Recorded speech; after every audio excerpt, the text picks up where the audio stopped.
inability of words and the ease of forgetting. She's slated for a third book launch with Western Amazon, and she's currently a policy analyst with Dasra.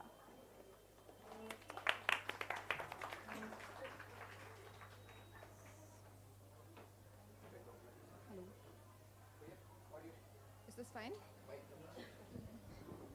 One. Check. Yeah. Hi. So I've been trying to use poetry a couple of times to try and speak about what is happening around me. I call myself a policy poet, which is a very fancy way of saying I take newspaper reports and write poetry about them, quite essentially.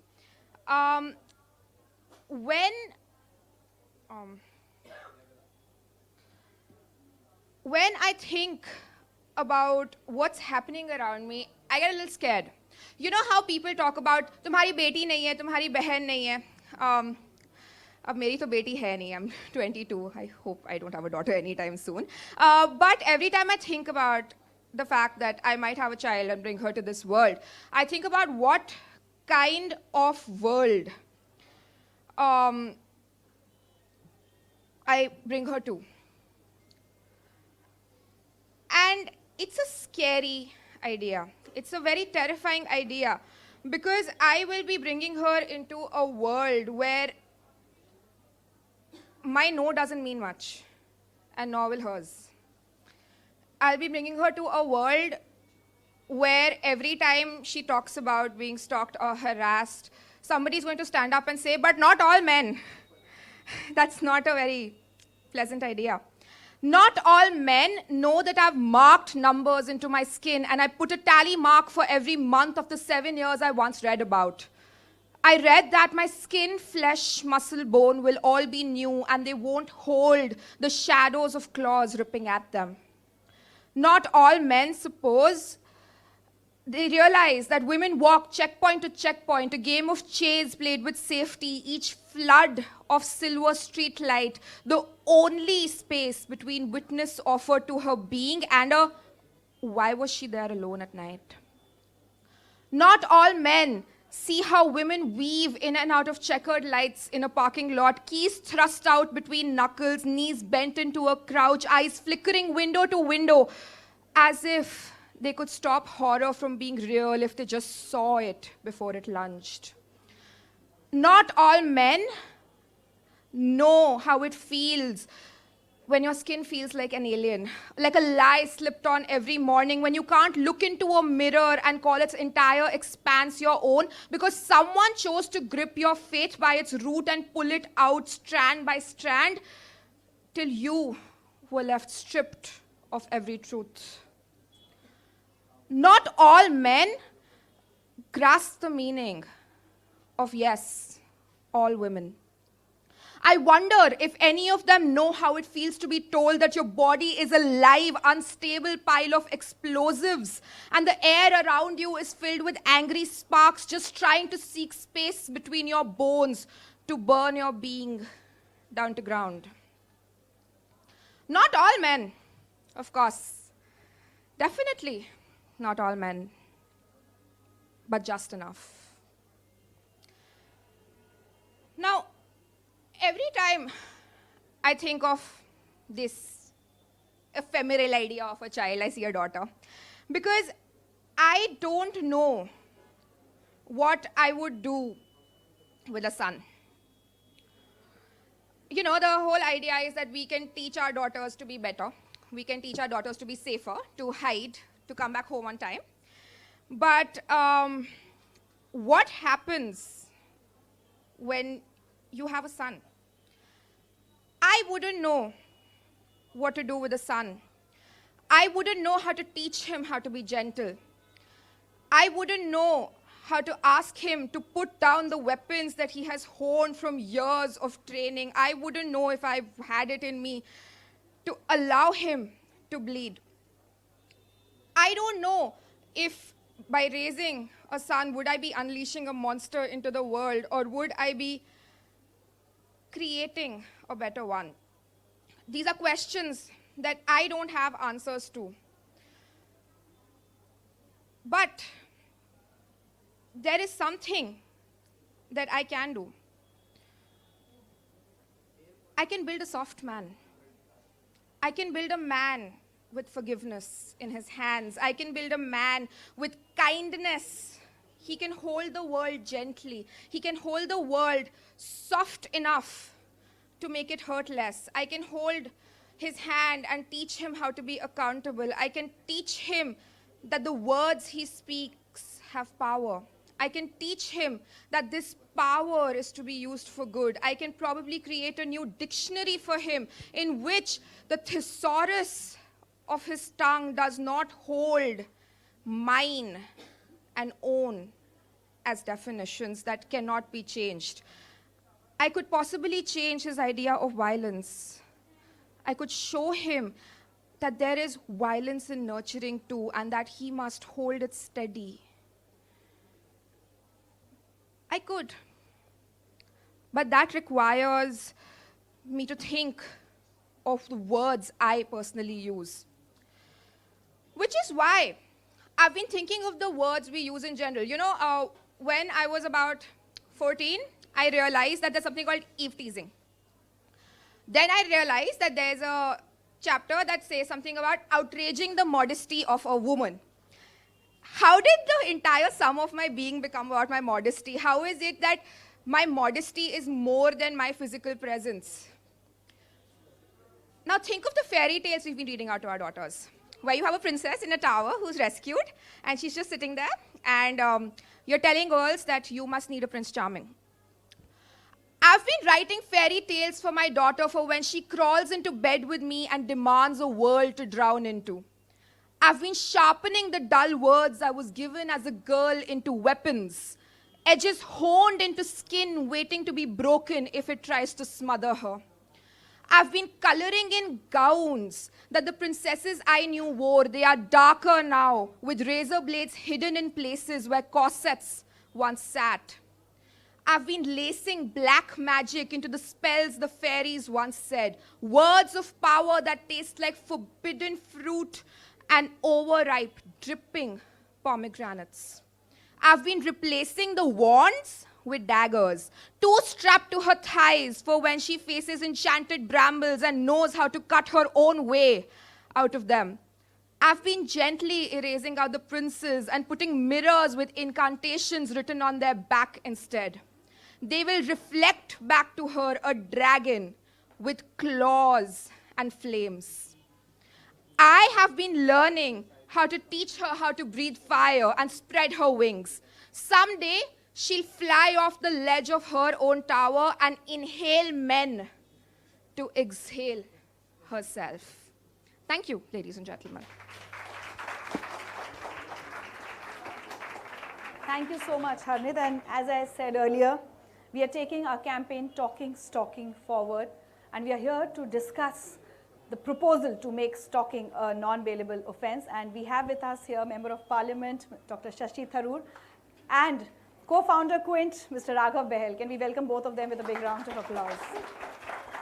Talking stalking की कोशिश है उस चुप्पी को तोड़ने की जिसकी वजह से हमारे समाज में और भी बहुत सारे अपराध हो जाते हैं जैसे acid attacks, rapes and even murders.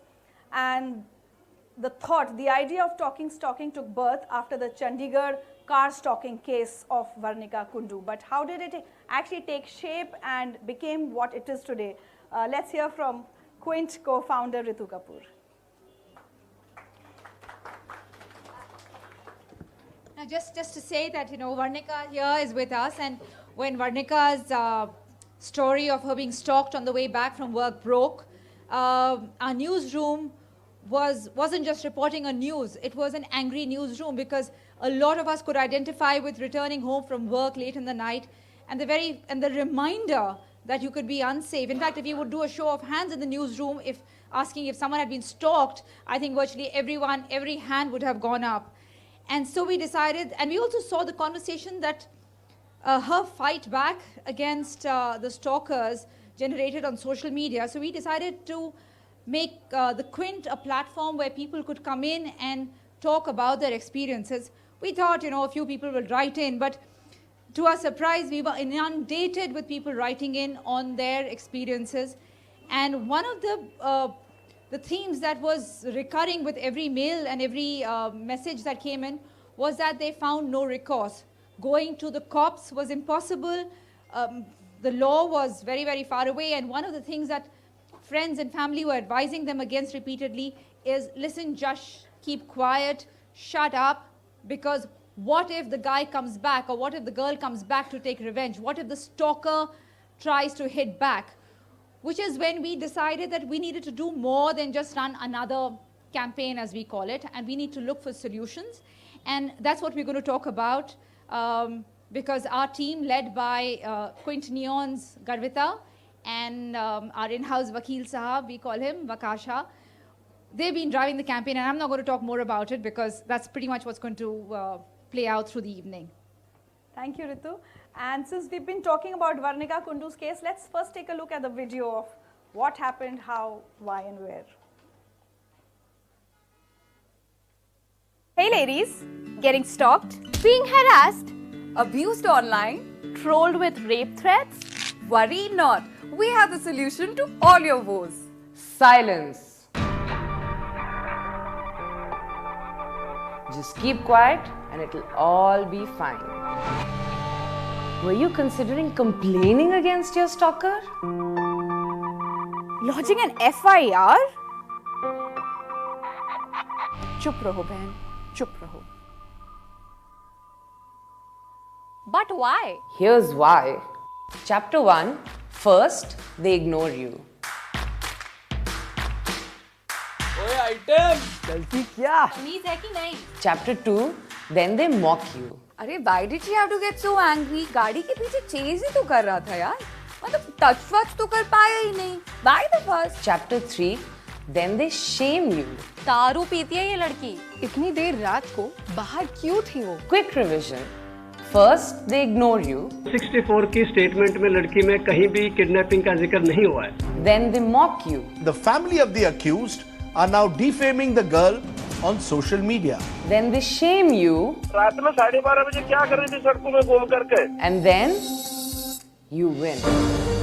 विकास बराला ने अपना जुर्म कबूल कर लिया. पुलिस ने आखिरकार दोनों आरोपियों को कल गिरफ्तार किया. कर ली कोशिश चुप कराने की, नहीं रहेंगे खामोश. We won't shut up. Stalking is a crime. Stalkers, and we will make you go to jail for it. Silence? Forget about it.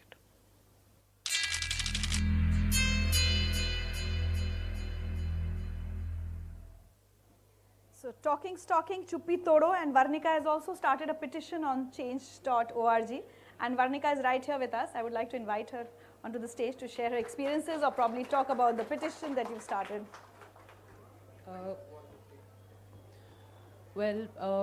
I think pretty much everyone here has an idea of what my experience was. I was stalked while driving home late at night, and it was literally the most afraid I have ever been.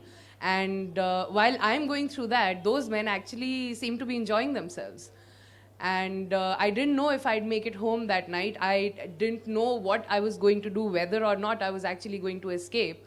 But I did, and I feel like I was extremely lucky for a lot of reasons. I was lucky because I had the privilege of being in a car. I had the privilege of being in a city where the police presence is fairly relevant and efficient as well. And a lot of people don't have these luxuries. I was lucky because my incident happened one night. It was one night. It was a few minutes. But people go through months and years of stalking, and a lot of them aren't lucky enough to escape. Most people don't escape unless the person has actually seriously traumatized them or caused irreparable harm to them in one way or another. And everyone keeps talking about the police action after the crime has been committed. But why do we need to wait for actual bodily harm to occur before we consider it a crime? This is also a crime. These people count on us being afraid, and I think the biggest reason that I'm fronting this petition is because I am, and everyone, like irrespective of gender, I think everyone who has ever been a victim of stalking is so tired of being afraid and living constantly in fear that we've just had enough. I think it's time that these people understand what that fear is. until we make the effort to actually make stalking a non-bailable offense and make it so, strike that fear into their heart, strike the fear of them losing their freedom. That's what they do to us. We lose our freedom. We are afraid to go out alone. We are afraid to step out for fear of someone doing any sorts of things to us, from, you know, following you, like a lot of Bollywood and certain political figures would have you believe is flattering. It's not flattering. It's just terrorizing. And I think the reason that my case has gained so much recognition and has been talked about so much is because when I talked about it, every single person who has gone through it could actually relate. And they could feel the fear that I felt that night, and they could feel the consequences that I faced as well, all the victim shaming that happened, everyone who was pointing fingers at me instead, questioning my freedom. And this, I think, is exactly why stalking is not just a boy chasing a girl or a girl, you know, in love with a boy. It's not just that. It is just a precursor to much, much more serious crimes. Yeah. So, thank you. Thank you, Varnika. And Varnika's case happened very recently in the times of social media, and we all know about it. लेकिन एक हमला करीब 12 साल पहले हुआ था.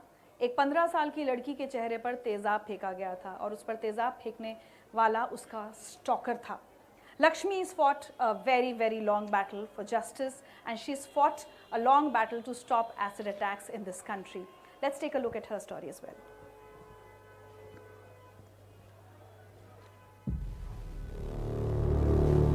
मैं morning में 10:45 मैं जाती थी. उस दिन भी मैं ऐसे ही निकली. वो प्रॉपर मुझे फॉलो कर रहा था. डाकघर था, डाकघर के पीछे वो लेडी, उसके छोटे भाई की गर्लफ्रेंड और वो लड़का दोनों खड़े थे और बियर की बॉटल में एसिड लेके आए थे और ग्लास लेके आए थे. मैं थोड़ा ही आगे बढ़ी थी, अचानक से वो आए और मेरे फेस पे वो लेडी ने हाथ रखा, मुझे ज़मीन पे धक्का मारा और ग्लास में एसिड था और मेरे फेस में एसिड डाल दिया. तो मैं तुरंत बेहोश हो गई वहाँ पे. और उसके बाद जैसे ही होश में आई, मेरा पूरा मतलब मुझे ऐसा लग रहा था किसी ने मुझे ज़िंदा आग लगा दिया हो और मैं बहुत तड़प रही थी, चीख रही थी. किसी ने मेरी कोई मदद नहीं की. एक अरुण सिंह अंकल थे, उन्होंने पीसीआर बुलाई और मुझे पीसीआर आके तुरंत पीसीआर आ गई उस दिन. तो मैं अपने दोनों हाथों को ऐसे करके रखा हुआ था और मैं कह रही थी मेरे साथ ये क्या हो गया है, ये क्या हुआ है, मुझे बताइए. बड़ा गंदा स्मेल आ रहा था, ये सब हो रहा था. तो और मैं देख रही थी जैसे प्लास्टिक के पॉलीथीन को जलाया जाता है ना, ऐसी ही ना मेरी स्किन भी मेल्ट हो रही थी. और मेरे पापा जैसे ही आए, उन्होंने मुझे गले से लगाया, ये उनकी पूरी शर्ट जल गई. वहीं से मेरी जर्नी स्टार्ट हो गई. उसने एसिड ये सोच के डाला था कि ये मेरी नहीं तो ये किसी की नहीं. उसने मुझे जान से नहीं मारा, लेकिन आज उसके चेहरे पे बहुत बड़ा तमाचा है ये. क्योंकि अगर चेहरा इम्पोर्टेंट सच में होता तो शायद मैं इतना कुछ कर पा रही हूँ, मैं नहीं कर पाती.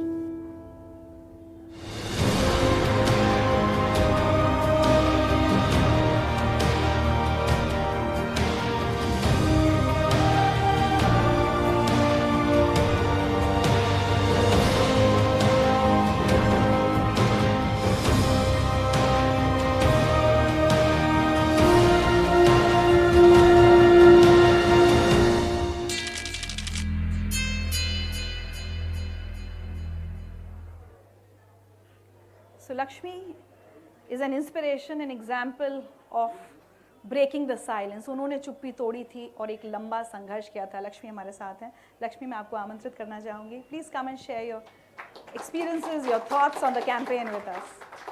Thank you. Hi. बहुत अच्छा लग रहा है यहाँ पे आके. और जैसे कि कुछ स्टोरी आपने इसमें देखी ही है कि जो चीज़ें हुई है, मैंने सबसे बड़ी गलती ये की थी कि मैं चुप थी.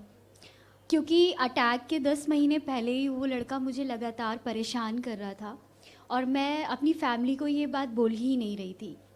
और उसके बाद जब उसने मेरे ऊपर अटैक कर दिया, उसके बाद भी जब मैंने 2.5 महीने के बाद अपना चेहरा शीशे के सामने देखा तो मुझे ये रियलाइज़ हुआ कि मैं आत्महत्या कर लेती हूँ, क्योंकि चेहरा ही इम्पॉर्टेंट होता है। हमारी सोसाइटी, हमारी परवरिश में ये लड़कियों को सबसे ज़्यादा सिखाया जाता है कि चेहरा बहुत इम्पॉर्टेंट होता है लड़की के लिए।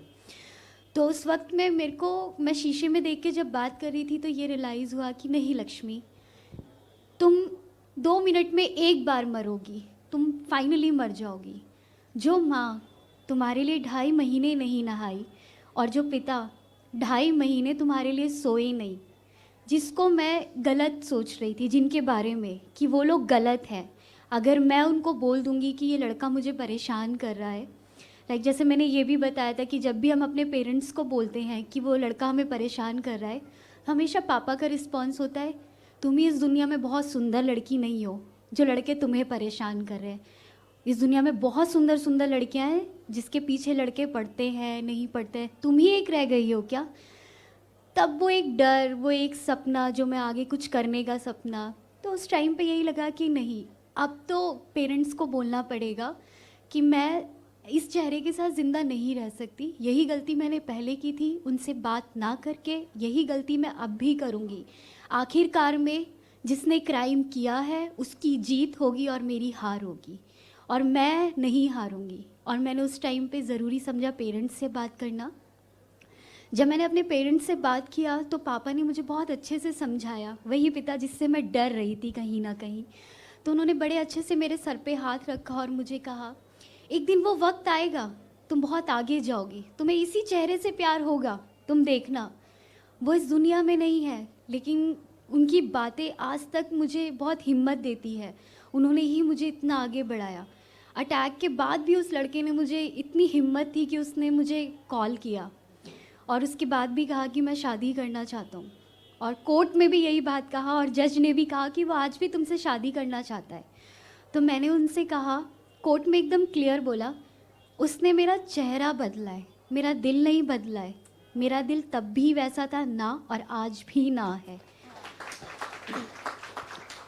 मैं एक शादी के लिए तो ऐसे आदमी से शादी तो कभी नहीं कर सकती जिसने लगातार मुझे परेशान किया, एक ऐसी बच्ची को जो अपने सपनों को लेके जी रही थी।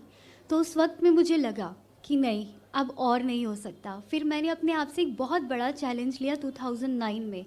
मैं चेहरा कवर करके चलती थी 2005 से 2009 तक, और उसके बाद मैं खुद अपनी ड्रेसेस बनाती थी। और मैं जब शीशे में देखा तो मुझे यही लगा अपने आप से, इस ड्रेसेस को पहनने का क्या फ़ायदा जब आप अपना चेहरा ढक के चलते हो। और जैसे ही मैंने अपना चेहरा खोला, वो मेरी लाइफ का सबसे बड़ा चैलेंज। जैसे ही चेहरा खोला, लोगों के जो कमेंट्स थे वो यही थे कि पीछे से बहुत सुंदर दिखती है, आगे से देखो कितनी डरावनी दिखती है। तो मुझे ये रियलाइज़ हुआ, वो बहुत नेगेटिव थे लोग और मैं बहुत पॉजिटिव फील करती थी। और मैं अपने आप को यही सोचती थी, जिस वक्त में मुझे इनकी ज़रूरत थी तब इन्होंने मुझे सपोर्ट नहीं किया।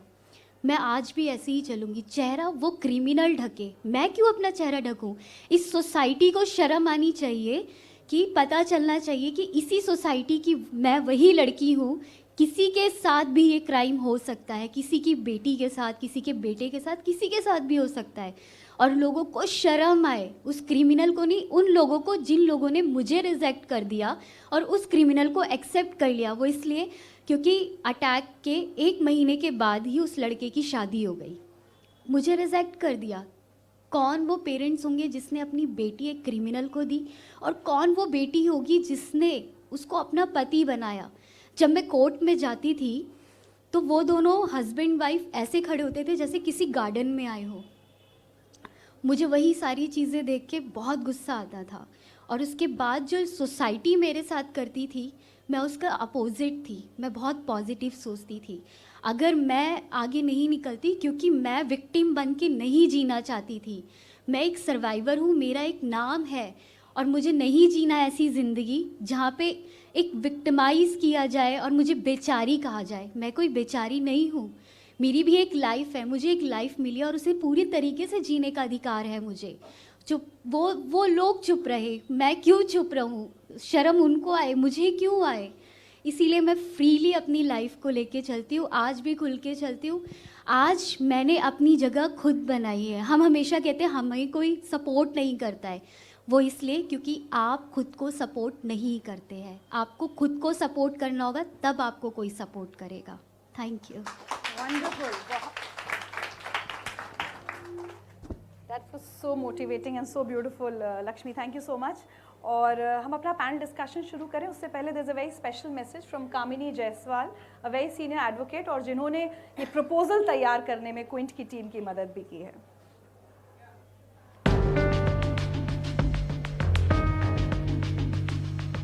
Stalking has been a cancerous disease in our society for decades. It was, made an offense by the amendment of 2013, which was really a very welcome thing.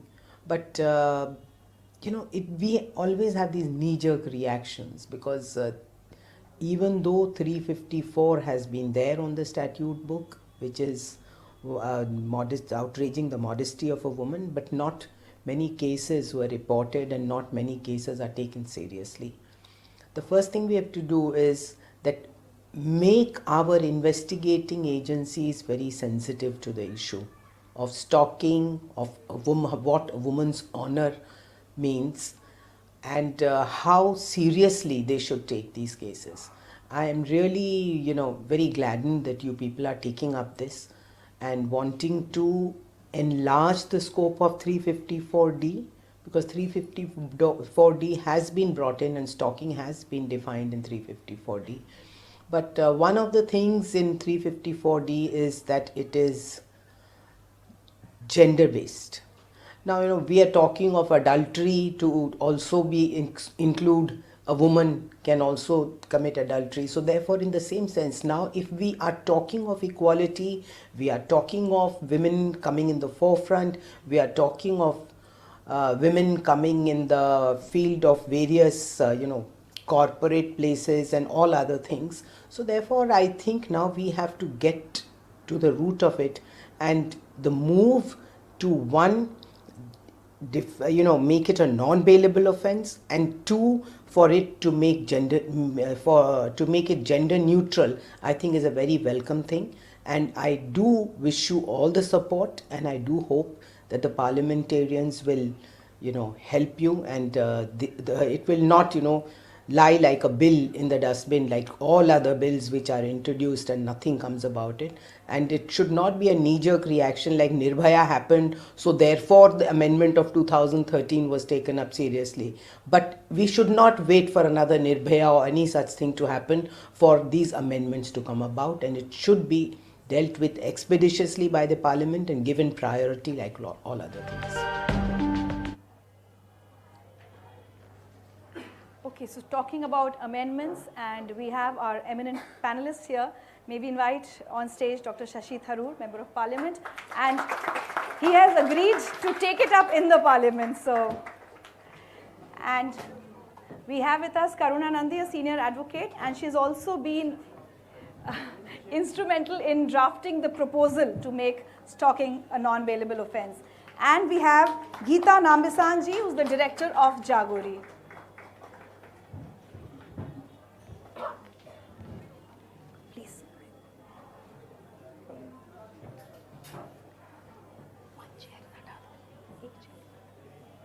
Yeah, please. No, it's okay, I'll stand. You have to shift that side. Karuna, just that one. Yeah. So that one. Yeah. Yeah, done.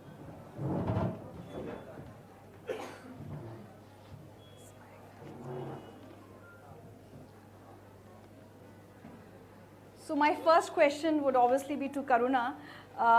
Legal language हम सबको उतनी समझ में नहीं आती है. So exactly what is the proposal all about? And which are the laws that we are seeking to amend?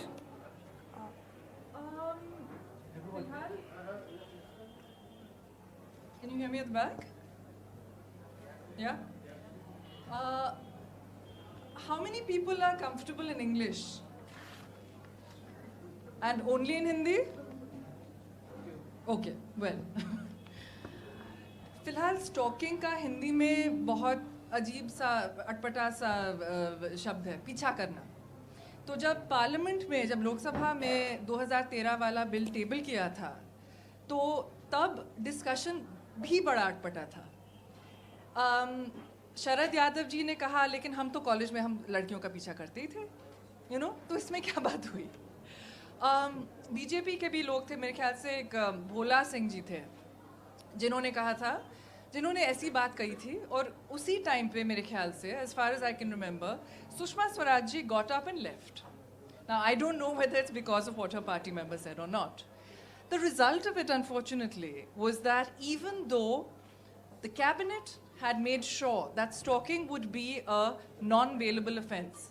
Non-bailable का मतलब सबको मालूम नहीं होगा मेरे ख्याल से. Non-bailable का मतलब कि ये नहीं है कि ज़मानत नहीं मिलेगी. इसका मतलब ये होता है कि ये जज के आगे जाएगा, जज इसका एविडेंस देखेगा कि इसमें ज़मानत देनी है कि नहीं, या तो फिर इसको अगर ज़मानत दी गई तो ये किसी पे एसिड फेंकेगा, या तो किसी को मारेगा, या तो किसी का रेप करेगा, या तो किसी का मर्डर करेगा. जज के आगे जो एविडेंस होता है, जज देख के फिर डिसाइड करता है या करती है कि इस अपराधी नहीं है फिलहाल, लेकिन इस अक्यूज्ड का फिर कैसे डील करना है. ये जो लोकसभा में ये जो अटपटी सी बात हुई, उसका रिजल्ट क्या था? लेकिन उसका रिजल्ट लड़कियों पे अटैक्स, लड़कियों पे एसिड अटैक्स, लड़कियों का मर्डर, लड़कियों का रेप. ऐसा क्यों? क्योंकि एक बार किसी ने किसी को बोल दिया कि मैं तुम्हारा रेप करूंगा या मैं तुम्हारे ऊपर एसिड डालूंगा. तो दिल्ली को ले लीजिए, कौन से प्रावधान हैं यहाँ पे पुलिस के पास और मैजिस्ट्रेट के पास इसको रोकने का? सबसे इंपॉर्टेंट है 2 प्रावधान, 503 और 506 एक कैटेगरी में, और ये जो नया 2013 के बिल में जो था स्टॉकिंग का. 503 को नॉन बेलेबल बेलेबल बना दिया गया था. तो मतलब कि अगर किसी ने बोल दिया कि मैं रेप करूंगा, मर्डर करूंगा, तो ये भी बेलेबल है. स्टॉकिंग, अगर कोई आपका पीछा कर रहा है, आपको बार बार बोले जा रहा है और उसका कन्विक्शन नहीं हुआ, फिर भी पुलिस के पास और मैजिस्ट्रेट के पास कोई प्रावधान फिलहाल नहीं है जिसके तहत उस लड़के को, या यहाँ लड़की की भी बात करी जा रही है, उसका डिस्कशन भी किया जा सकता है. कोई प्रावधान नहीं है जिससे उसको या तो जेल भेजा जाए या तो कोई कंडीशंस लगाए जाए कि आप लड़की के पास मत आना. तो कोई रिस्ट्रेंट ऑर्डर भी नहीं दिया जा सकता, क्योंकि अगर ये ऑफेंस जमानती है तो फिर कोई रिस्ट्रेंट ऑर्डर नहीं दिया जा सकता. So this is a massive lacuna. It's a massive lacuna in the law. What it does is that it enables criminals to rape, murder, acid attack, and assault. And the responsibility for this is squarely with our parliamentarians. Not all, clearly. Dr. Tharoor is here and has taken such active steps. But it will not take one parliamentarian and it will not take one party. This is squarely a democratic issue. Those people who are standing up today and they are saying that they want the death penalty for rapists, whereas we know that the death penalty does not prevent rape, it does not prevent sexual assault. If they really care about preventing and making sure that the women of this country are safe, that the magistrates of this country and the police of this country are not left helpless, then this is a bill that this provision that stalking must be a non-bailable offense must be passed. And I think parliamentarians that are against this only reveal, quite honestly, their patriarchy. And that patriarchy succeeded in 2013. That patriarchy, that misogyny cannot succeed now. Yeah. So talking of parliament and parliamentarians, would like to hear from Dr. Tharoor, what made you support this campaign in the first place, and what do you plan to do to take it further, to take it up in the parliament? Well, supporting this campaign was a no-brainer, and certainly Varnika's case, of course, brought the issue out onto the headlines of the agenda of social media and indeed of the mainstream media as well. And it highlighted the extent to which this kind of behavior is seen as commonplace and not even particularly exceptional. Look, I remember in my teenage years, Hindi movies with lyrics like "Main tera pichha na chodunga soniye," "Bhej de chahe jail mein, pyar ki is khel mein." So pyar is a khel, it's a game. I'm just playing it. Come on, take it in that spirit. I'm going to come after you. And no one is required to empathize with the horror of the woman who is being, in her case, of course, in a car, which is even more intimidating. If she's alone in a car and there are 3-4 guys in another car driving dangerously and pursuing her at the middle of the night, in the middle of the night, obviously the fright level must be that much greater. But the same thing applies to somebody in a footpath. Poor Laxmi's very moving story. She's walking to the market. It's a public place, and that too in the daytime. And this is what happens. It's obviously the behavior of somebody who has allowed himself, in this case, or herself in some other cases, to be obsessed. But most people draw a line somewhere at that obsession, especially once they've been spurned politely, perhaps the second time impolitely.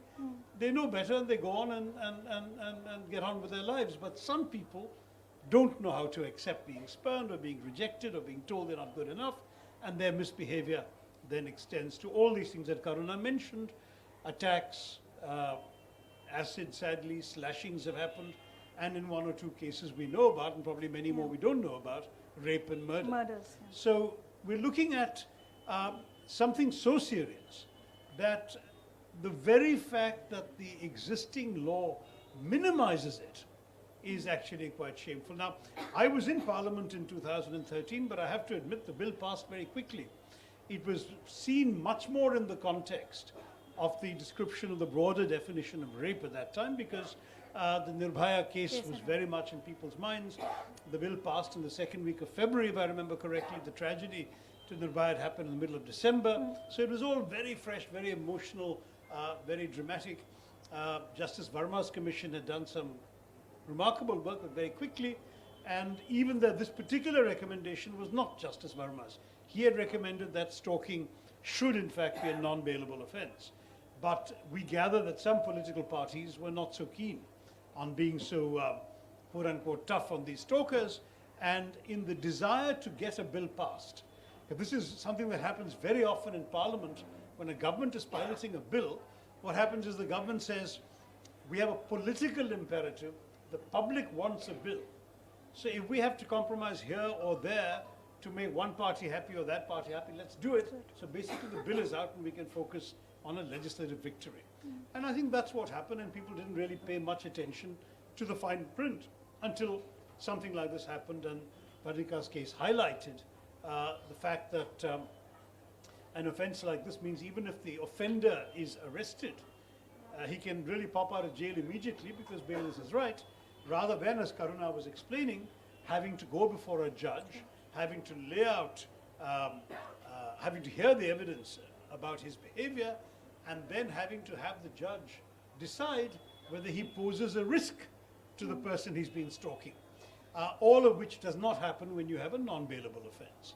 This is why the law is required. Now, one of the troubling things, unfortunately, is that this Lok Sabha has been heading in a more regressive direction on many of these issues. We've already seen, for example, that the Juvenile Justice Bill, again, a political reaction, the decision to try children essentially as adults, which is actually a regressive amendment of a more liberal child rights bill that we had going back 17 years to 2000. So it's quite shocking the way going backwards. Would we have a willingness on the part of the government to amend the existing law, especially just 4 years after it passed, in order to make things tougher for stalkers? I don't know. But the only way we can find out is by trying. So when you ask me, why am I willing? I'm willing because somebody has to stick his neck out. I've developed a bit of a reputation for doing that once in a while. And when I stick my neck above the parapet, sometimes I take the arrows first, because inevitably that's the visible head. But sometimes it at least puts an issue on the agenda and other things can be tried. I think that in the case of Section 377, I had to admit defeat after 2 attempts. But at the very least, the issue was talked about, and people realize that we have this iniquitous law on the books that's doing injustice to lots of our citizens. if we don't succeed, and let's say many private members' bills don't succeed, but if we don't succeed, at least we can say that those who have not allowed this to prevail are actually insulting the Varnikas and Laxmis of our country, who have had to needlessly suffer, in her case fear, in her case actual acid violence. And I think it's important that people realize that we really must crack down on stalking, not just as a crime in itself, I might add, but as a possible precursor to worse crimes. So when do we see that being tabled or being taken to the Parliament? So the bill has been drafted with the co-op. I think I didn't know till now that Karuna was very much behind the drafting. Quint's legal team have been working with my people, and we are submitting it. This is a very short session. The first Friday, when it could have been submitted, alas, was adjourned, and the next Friday, unfortunately, I'm not here. But I assure you that at the beginning of the budget session, which follows very quickly on the heels of this, that is by the end of January, we'll have the budget session. We will have it queued up first on the line. Wow, I think that calls for a big round of applause. So, एक बात हो गई law की, parliament की, लेकिन अगर हम समाज की मानसिकता की बात करें, वर्णिका के केस में भी, लक्ष्मी के केस में भी, हमने सोसाइटी के माइंडसेट जो कमेंट्स आते हैं उसकी हम बात कर रहे थे. Gita ji, I think you would be able to share your experiences with us. जब कितने केसेस ऐसे आते हैं जब कोई लड़की स्टॉकिंग की शिकायत ही कर रही होती है और ना परिवार का सपोर्ट मिलता है उसको, ना पुलिस का, ना सिस्टम का. How do you deal with those cases? Actually Jagori में हमने थोड़ा सा देखा, ज़्यादातर जागोरी में जो केसेस आते हैं वो डोमेस्टिक वायलेंस के आते हैं. पिछले साल में हमारे पास 8 केस आए थे. We have just 8 cases that came to us specifically, and I'm very impressed to know that your campaign actually got a lot of responses from girls and who were stalked. Now the thing is that I don't think the mic is working. Can you hear? नहीं, जरा mic को कुछ करना पड़ेगा. या दूसरा mic दे दीजिए या इनका साथ. Can you hear me? Yeah. So I needed to hold it. Yeah. तो सबसे पहले मैं सिर्फ ये कहना चाहती हूँ कि जो लड़कियाँ girls and women who are stalked, like Varnika was saying, like you're stalked every day continuously, or you're stalked even once in your life, it's good enough to put the fear into you. And after that, every single journey, so it's not just the violence, it's the fear of the violence as well, which impacts your entire life, which impacts every single journey that girls and women take. So it's not it doesn't have to be that I face that violence ever in my life. It could just be anybody else, but the fear is very real and it impacts the way I dream my dreams. तो मेरे सपने, मेरी ज़िंदगी सब कुछ affect हो जाता है उससे. जागोरी में 8 ही केस आए हैं और उन केसेस के बारे में मैं ये कहना चाहती हूँ कि कुछ केसेस ऐसे थे जहाँ पे लड़कियाँ जो है लड़कों को जानते थे और उनको किसी वजह से वो अलग होना चाहती थी, वो रिश्ते में नहीं रहना चाहती थी और इस वजह से वो पीछे हटना चाहती थी और वो लड़के उसका पीछा करने लगे. कुछ ऐसे केसेस भी हैं जहाँ पर बस्तियों में रहती लड़कियाँ आसपास के लड़कों के ज़रिए बहुत ज़्यादा तंग किए जा रहे थे. ऐसा भी केस हुआ है जहाँ पर एक लड़की 3 बहनें, उसमें से एक लड़की किडनैप भी हो गई, फिर भी पुलिस जो है उस केस को सीरियसली नहीं ले रहे थे. तो इसमें हमने क्या देखा है कि लड़कियां जो है कई बार ये चाहते हैं कि हम सीधा पुलिस के पास ना जाएं, वो प्रेफर करते हैं कि भाई लड़के से बात कर लो, समझौता कर लो, उसको समझा दो और उसको प्लीज़ उसको रोक दो. लेकिन जब ये स्टेप्स बिल्कुल काम नहीं आते हैं तब वो हमारे पास आते हैं और कहते हैं कि हमें मदद कीजिए और हमें पुलिस के पास जाना है. लेकिन ऐसी केसेस में जब हम पुलिस के पास जाते हैं तो ज़्यादातर पुलिस का रवैया जो है बहुत नॉन सीरियस होता है. ज़्यादातर वो लोग उस चीज़ को बिल्कुल सीरियसली नहीं लेते हैं. जैसे हमने वीडियो में भी देखा कि पीछा ही तो किया है और कुछ तो नहीं किया है. तो इस तरह से एक नॉन सीरियस जो रिस्पॉन्स है पुलिस का, मुझे लगता है ये बहुत ज़्यादा खतरनाक है। और मुझे लगता है कि ये जो हम लोग निर्भया की बात करते हैं, कितने निर्भया हुए हैं उसके बाद में, कितने बार हुआ है, कितने रोज़ होता है, और फिर भी क्या हम इस चीज़ को सीरियसली ले रहे हैं? तो वहाँ पर उसी जब इतनी सीरियस क्राइम्स को हम सीरियसली नहीं ले रहे हैं, और साथ में हम डोमेस्टिक वायलेंस की भी बात कर रहे हैं, जहाँ पर 498A की भी बात कर रहे हैं, जहाँ पर महिलाएं तब आती हैं पुलिस के पास जब उनकी ज़िंदगी खतरे में होती है, लेकिन उनको कहा जाता है कि भाई घर जाओ, एक कमेटी बैठेगी, और वो कमेटी है कहाँ हमें नहीं पता। तो हम जब जस्टिस की बात करते हैं महिलाओं के लिए, तो हमें लगता है कि छोटी से छोटी चीज़ों को, जिसको हम छेड़खानी के नाम से जानते हैं, वहाँ से शुरू होता है ये मानसिकता, जहाँ पर हम लड़कियों को एज ऑब्जेक्ट्स मान रहे हैं और अपनी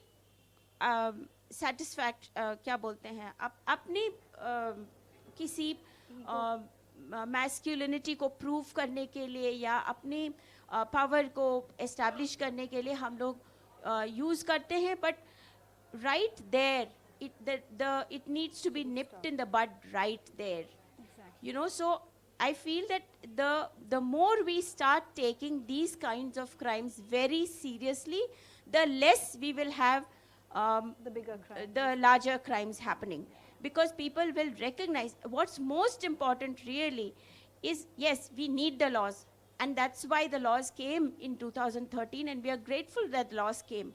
But implementing those laws is just as important, and when these laws start getting implemented, when people start understanding कि punishment होती है, वो किताबों में लिखा हुआ नहीं है, वो सचमुच होगा, that is when you'll actually have see an end to these crimes. The last thing I want to say is, at the end of the day, I don't think it's a man versus women ka fight. It's a whole system that's out there that that puts women at a different level than men.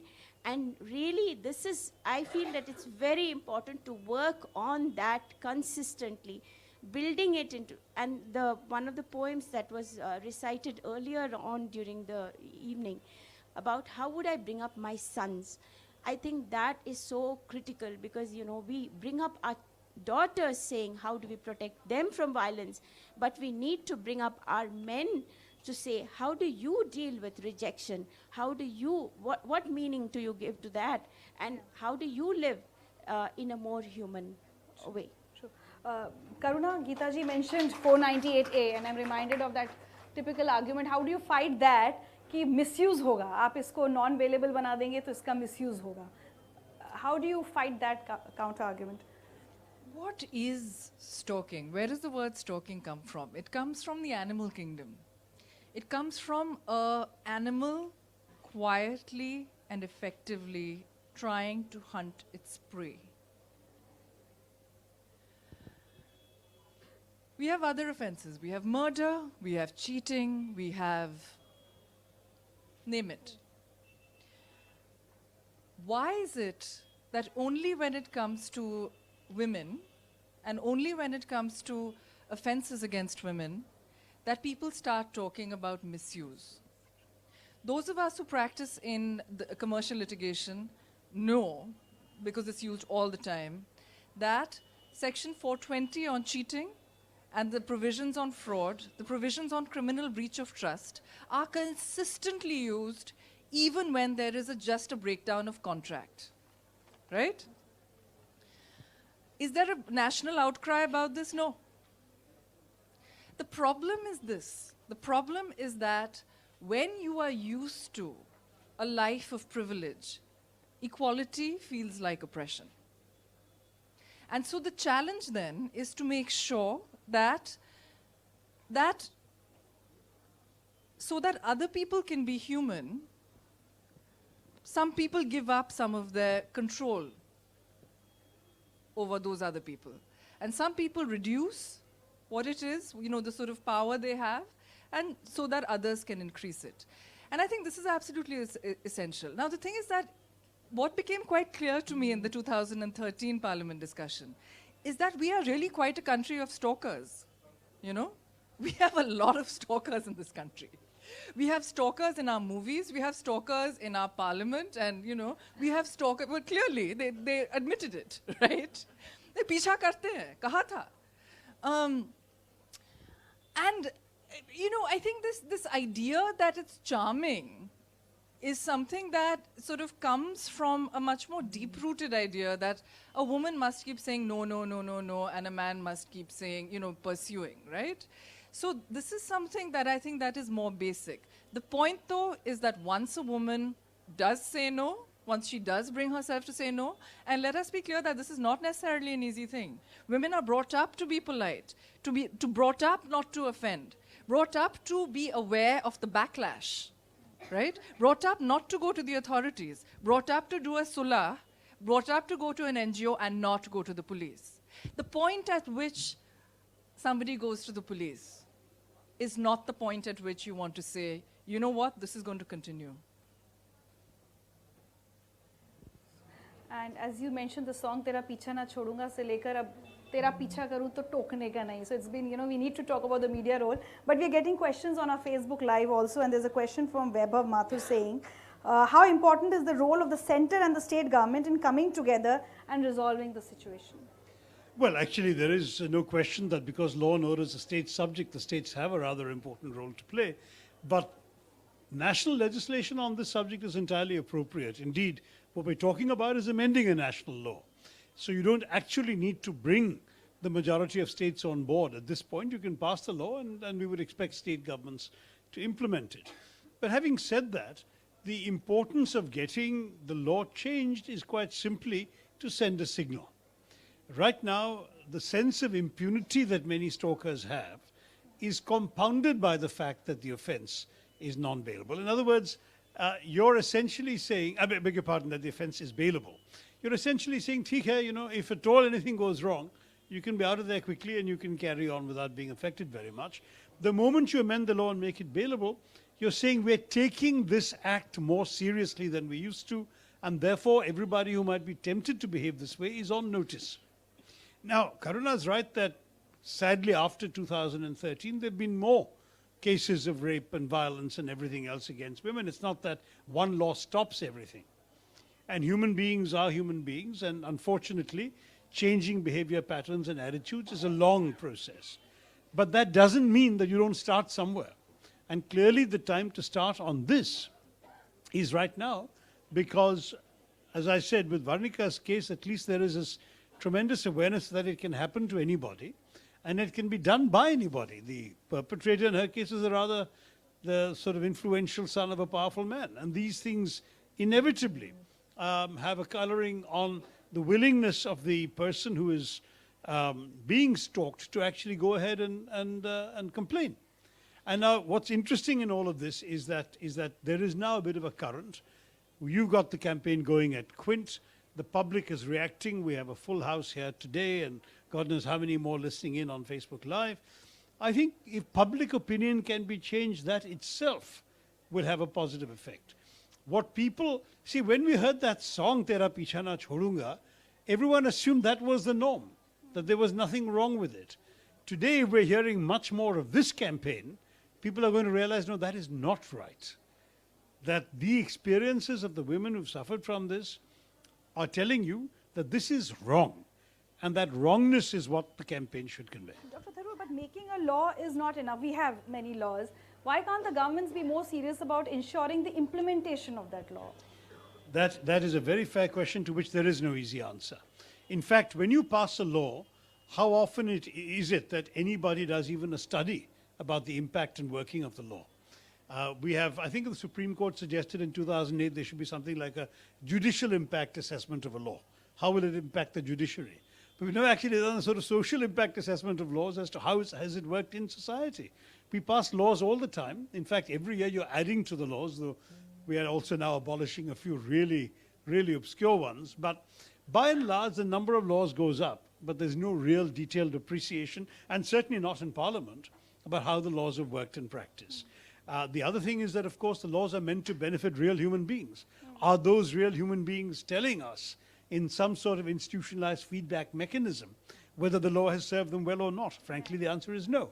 So we are dependent to a great extent on activists, on lawyers, on people who take up issues. And it's when the wheel starts squeaking that you realize it needs attention. So I'm very glad this society needs more squeaky wheels. I'm very glad that you're squeaking away on this one.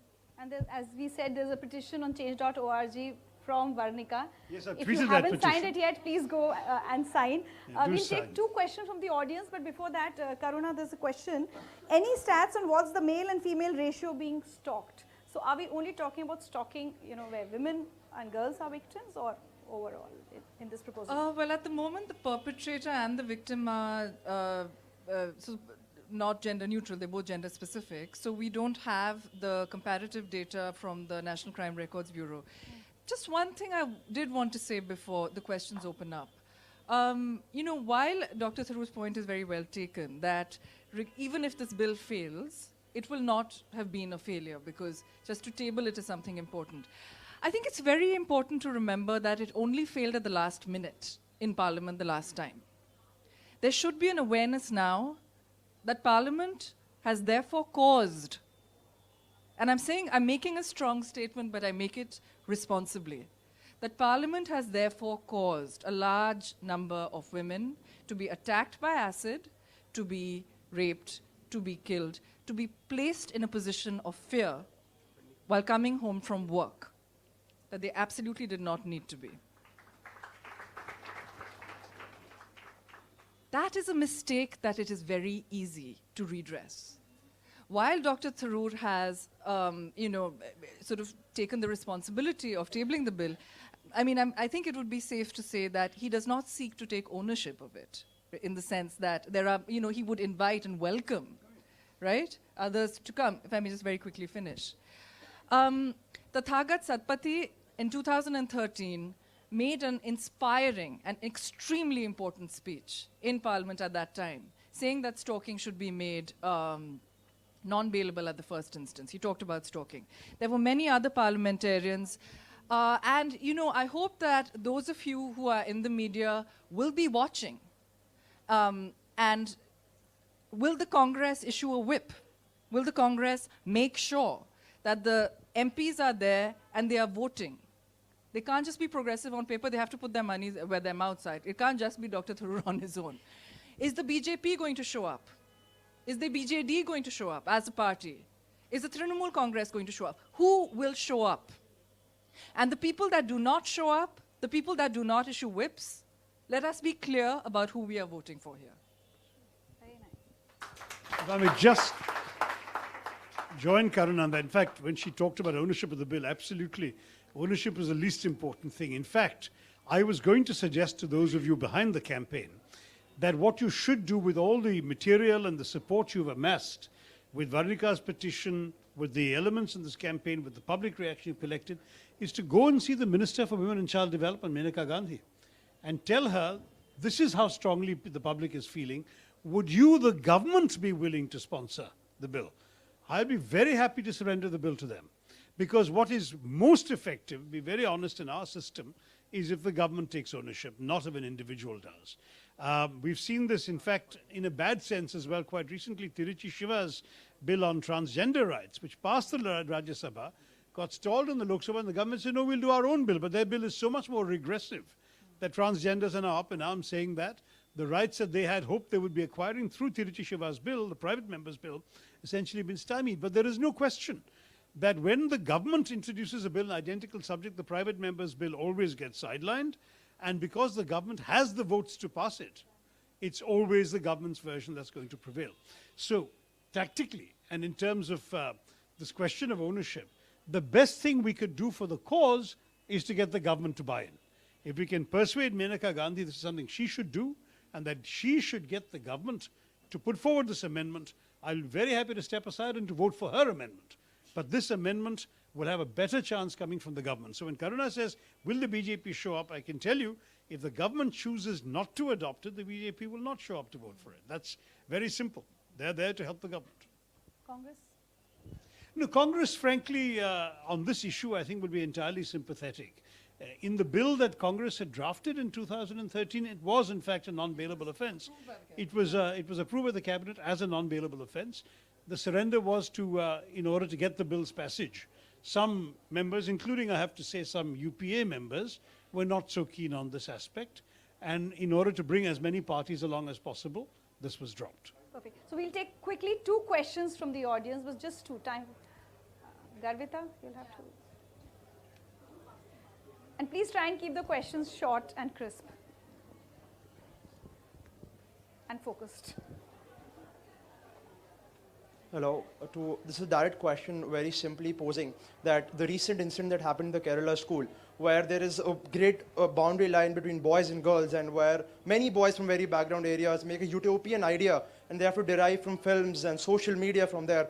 To what extent that helps in bridging the gap so that they don't take girls as something that they have to take the idea from movies, as you mentioned, the song or something from pictures, to do that, a real interaction, how would that go or how far would that go in bridging this gap and making people understand that yes, the girl or the woman on the other side is also a person, and they can interact and they can connect, and instead of having this a violent sort of thing all going on.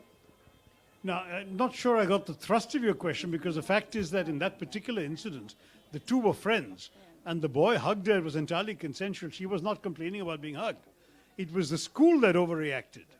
And therefore, it's not that the boy was inspired by movies to do the wrong thing. They were close friends. Sir, agreed, but how the school authorities react and how a society I think the traditional school elements authorities' reaction was really, puritanical patriarchy running rampant. I don't think that they should have did what they did, and in fact done what they did, and in fact they did it to children in their class 12 of school, whose academic career will suffer terribly from having been suspended for all these months. And so I'm actually involved in trying to get the kids back in and being allowed to take their exams, because it's too late to get a very easy transfer to another school in class 12. You know how it is here in Delhi. It's no different in Kerala. So that's a different issue, but let's not go into the specific merits of it. I do believe that we ought to be a little more reasonable in recognizing the rights. Everything is tied in together. I'll give you a different example from my constituency. Not that, I don't think that case is relevant because there was no stalking involved. But what is striking about the implicit patriarchal attitudes in our society is, I was approached by a group of girls from the College of Engineering. So these are undergrads studying engineering. It's a very prestigious old institution, saying that in their college, they had to be back by 6 p.m., whereas boys could be out till 10 p.m., and that this was unfair. And they wanted equality. And I supported their campaign. And I wrote to the principal as well, insisting that this law was basically unconstitutional and had to be changed. And she came back to me, the principal was a woman, came back to me saying, absolutely no way I can give in to your demand, because the parents want this difference.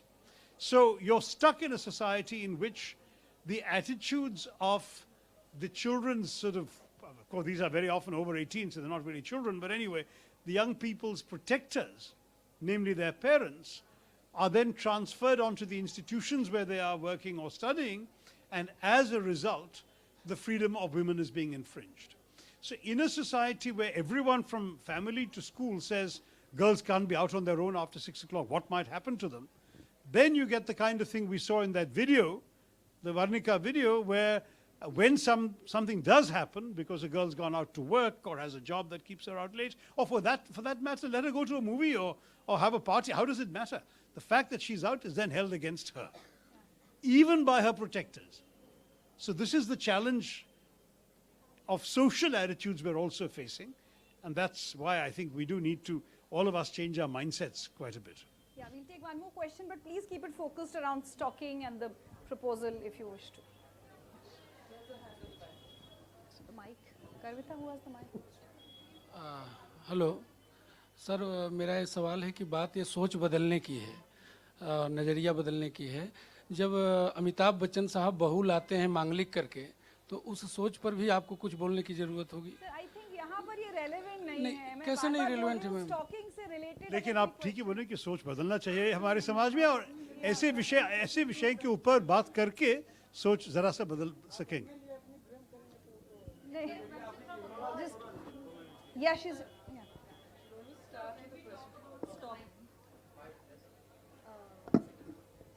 So when a girl is stalked and when she goes back home, sometimes the parents blame her that why were you roaming around if the girl is What she coming was back wearing, from, what time she was out, why she was even if she's alone. in a school dress. I've seen such cases. Then the parents blame her. So what should the girl then say to them? See, this is exactly जैसे आप कह रहे थे ना बदल सोच तो बदलना है. We have to get people to think differently.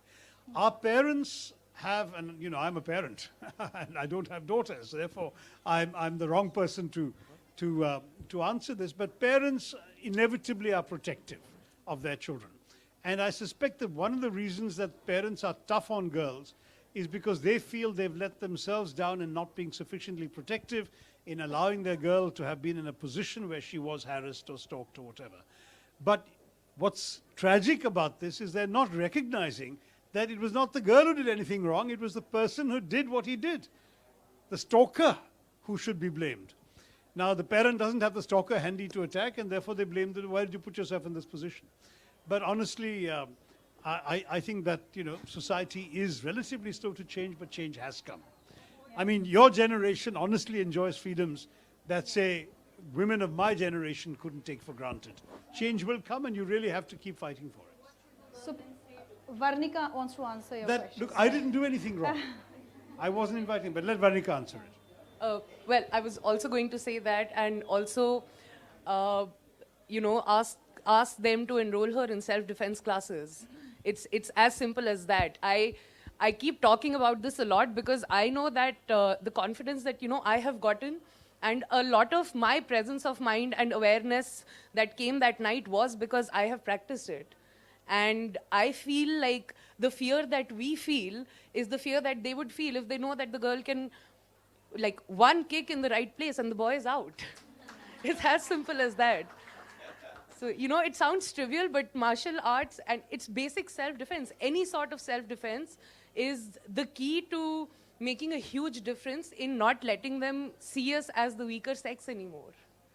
Let me say, when I was in the Ministry of Human Resource Development, I actually did write to all government schools, encouraging them to have, to create martial arts courses. Yeah, so for girls. I think it's a great thing. I think more people should be, you know, I don't know if it was ever executed, that's a problem. We have good ideas, but whether they're done, So I think that self-defense is great and very important, right? And it means that you're not acting like a victim. It means that you have something at your disposal to defend yourself. As important is for ministries of human rights development, human resources development rather, to emphasize teaching men how to deal with anger. Teaching men how not to stalk. Teaching men how not to attack. how to respect women. And most importantly, how to respect not women's safety, but women's freedoms. We see, and one of the greatest achievements, I think, of the post-2012 movements was this idea of freedom from fear. Was this idea from stepping away from protection and recognizing that women are citizens and therefore have freedom, right? So therefore, it means that if you're in college, you can't be infantilized. The parents don't have a say.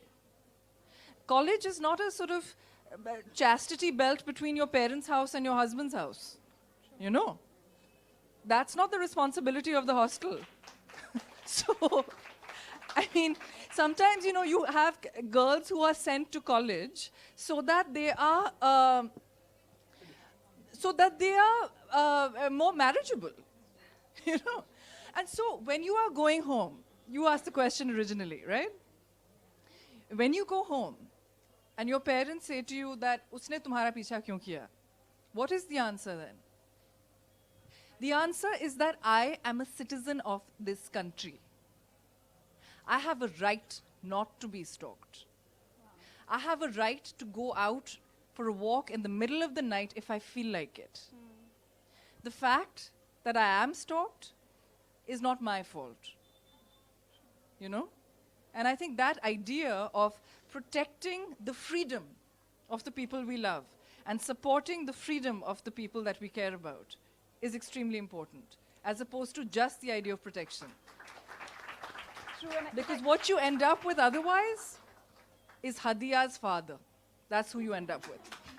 True. And if I can add to you as a mother of a 17-year-old daughter, I can only say that we have to stop, as a society, as parents, we have to stop raising our children as sons and daughters. We have to just raise them as children who grow up to be good human beings, I guess. And that's the responsibility on the parents as well.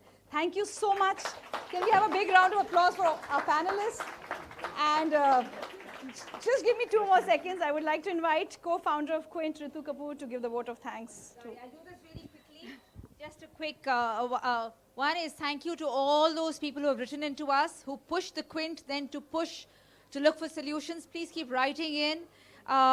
Thank you, Dr. Tharoor, for supporting a proposal to amend the law on stalking and to take this up in the Parliament. Thank you, Karuna Nandy, for reviewing a proposal, improving it vastly. And I think you're going to continue to support us and pushing it through, because I think this is just the beginning. This is not where it's happened. Yes. And we'll all support. We'll retweet. Yeah. Thank you also to Kamini Jaiswal for helping us draft the proposal and bringing her legal expertise to bear on it. Thank you, Oxford Bookstore, for giving us a space to have this conversation with all of you. Thank you, Radio City, Youth Ki Awaaz, Ladies Finger, Change.org, for partnering us on this initiative. Please go, all of you, and sign the petition on Change.org. And thank you, Nida, thank you, Durga, for this. One note for Quint Neon, led by Garvita, for making this, driving this. It's been unrelenting. Thank you, Vakasha, for bringing all his legal expertise here. Thank you, Jessica, for cobbling this whole thing together. And Tridip and production team for making this happen. Sorry? And thank you, Jaguri, for supporting us, because Jaguri has also promised to help be the platform where most victims of stalking can go and look for recourse. So please write in to Jaguri as well. Thank you so much, Richa. Thank you. And please join us for tea and samosas. And please talk about our campaign to your friends or anyone you know who's being stalked, who's ever been stalked. Please ask them to go online and share their stories. Thank you. Thank you all.